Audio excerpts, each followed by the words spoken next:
Once upon a time, there was a lustful king who was so deceitful that he would use his power to win the affection of any beautiful woman or girl he saw in the town. One day, the king organized a grand celebration for his son's birthday, and all the townspeople attended. The king's most trusted minister also came to the celebration with his wife. When the king saw the minister's wife, he was spellbound. He had never seen such a beautiful woman before. After the celebration, everyone went back to their homes, but the king couldn't get the image of the minister's wife out of his mind. That night, he couldn't sleep and spent hours thinking of ways to win her over. After much thought, the king came up with a plan. The next morning, he summoned the minister and gave him a letter to be delivered to another state.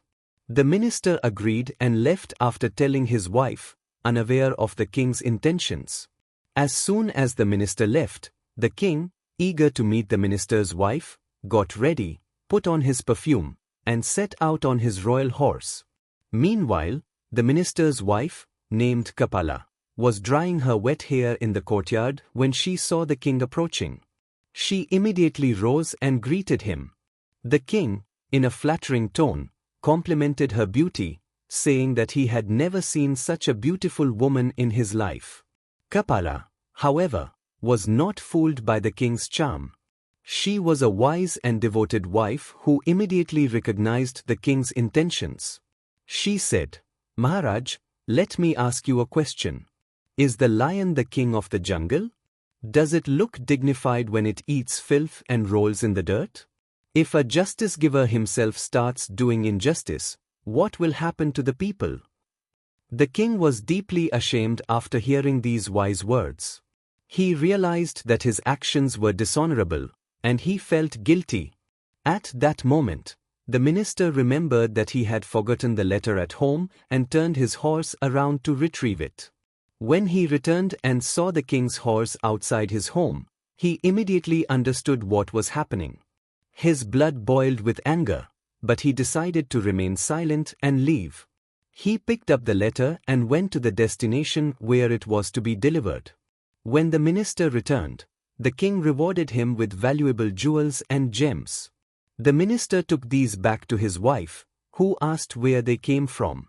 The minister explained that the king had given them as a gift. Time passed, and the minister did not visit his wife or check on her, believing he had fulfilled his duty. After a while, the minister's wife's brothers, tired and frustrated, came to ask the minister why he hadn't brought her back. The minister replied that he had done everything for her and that she was no longer his responsibility. The brothers, dissatisfied, went to the king and complained. The king summoned the minister and asked him why he had abandoned his wife.